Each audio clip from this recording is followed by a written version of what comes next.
everybody, it's Karyn from the Performance Lab this week with the weekly newsletter. I hope you're all very well and enjoying what we've had as a very fast start to the season. Don't have a stutter, but anyway, clearly I do there. I'm going to leave that in. Well, why the heck not? It's live. So first of all, we've got a few things to talk about. I'm going to quickly talk about on-course play, checking in for medals and such like, because we like to get our important points that really the members bring to us that we have to share with all of the members, some issues that we need to deal with.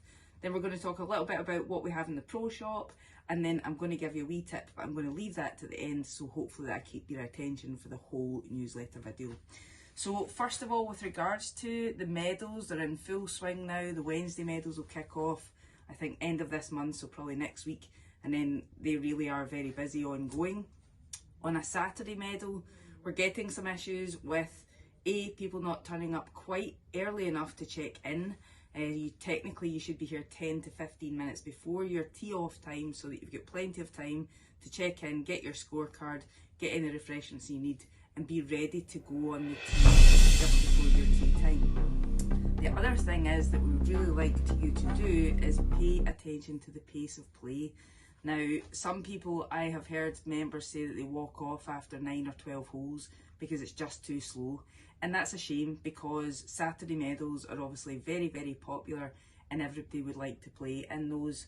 So for those of you that are playing, let's keep up the pace of play. Really, 3.5, 4 hours, absolute tops. We should not be taking 4.5 to 5 hours around this golf course. Always try and keep up with the game in front of you. And bear in mind then, if you're one of the early starters, you should not be taking long because there's no one holding you up. As Graham said in last week's newsletter, sometimes when you're on the course, you're going to have to speak to the people that you feel are the issue. You don't have to be confrontational. All you have to do is point out, excuse me, you've lost a hole, can you hurry up, or can you please let us through? It's not difficult. We can all be polite about it and we can all be adult about it. So again, we have to help each other when we're out on the golf course. So please, let's do that. Let's keep the pace of play up and let's make it enjoyable for everybody. On to the pro shop, our head buyer, Mr. Bell, I don't know, he's been going on a spending spree. What on earth is happening? The shop is full of stuff. So we have got lots of lovely putters. I'll speak a bit more about that in a minute. We've got some lovely wedges. So as a short game specialist, I'm excited about these things. And we have got loads of shoes, really nice Under Armour shoes. We've got lots of lovely FootJoy shoes that you can see behind me there. So if you want to come in, get your size, or you want to get the choice of your size, please come in now, because now we've got our biggest stock basically. There's lots of lovely Under Armour stuff just arrived as well, some of which Jordan Spieth was wearing at the weekend. Unfortunately lost, although it's not a bad thing to lose to Matt Fitzpatrick, I guess. So that has just recently come in. Fraser and Hillary have been very busy setting up the Under Armour wall. We've got some nice Boss stuff as well, which has actually been selling a little bit quickly as normal. The Boss stuff typically does go quite quick too. So again, if you want your choice of size and colours, please come in and see if we have it for you. And obviously if we don't have that right one and you really like it, we'll order it in for you as well. So I think that's all about the pro shop. What else have we got? Oh yes, I was going to go back to putters. So I am off to Spain this week for my annual trip to the Women's Pro-Am. The less said about my possible golfing skills, probably the better, because I've hit about 60 balls this year so far. Anyway, I'll let you know how that goes. But when I come back from Spain, I am hoping to have the putters from Ping, the demo putters, so we can have a demo day or a fitting event, and also possibly the Scotty Camerons. So I'll be in a better place to let you try more putters. So if you want and you're interested, please let me know, and watch out. I will be advertising on the days that we'll have the events, because what I'll do is I'll have the bag of putters over on the putting green. People can come and have a wee try of them, and then if we need to do a further fitting, then we'll book that in. So that'll be exciting, because there's so many putters now in the market, and you want to get the one that you're going to hold the most putts with.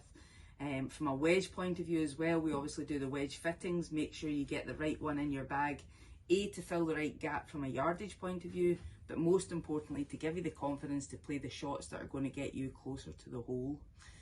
So on to the tip for me for this newsletter for the week. So a couple of things that I think with golfers, and I see lots and lots of times, or people talk about it lots of times when they come into a lesson, is that they've been watching videos on YouTube or social media, and in my opinion, the best video that you can watch is one of yourself, because watching a video on YouTube or social media, unless you have the reality of what you're doing, it's not really relevant.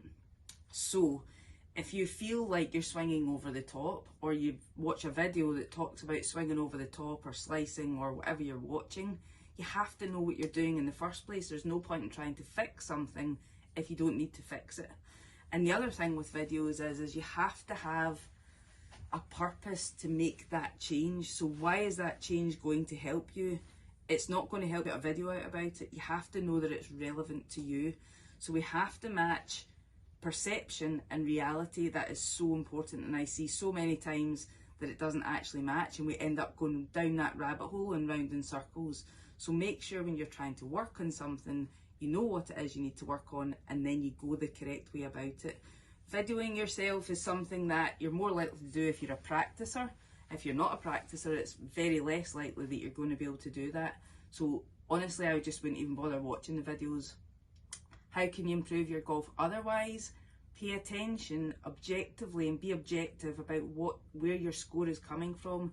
So greens in regulation is a huge one where, for me, I find most golfers, or a lot of golfers, aim to hit too many greens in regulation. So if you think about what greens in regulation actually is, it's about the gauge that we would put on professionals hitting a par 3 with 1 shot, a par 4 and 2 shots, a par 5 and 3 shots. So if that's professional game and you are hitting greens in regulation, you should be getting much more pars, in which case you should have a lower handicap. So greens in regulation, in my opinion, much more important if you have a single figure handicap.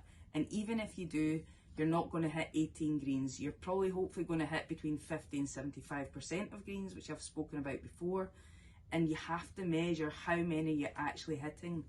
Now, if you're not a single figure handicap player, if you've got a higher handicap, you can still pay attention to statistics, but it's your statistics. So if you have a handicap of 15 or 18, or if you have got a handicap of 25 or 36 or higher even, how many shots should I take to reach this green, and am I achieving it? And if the answer is no, why not? And the first thing to improve is working that out so that you can make a better score the next time.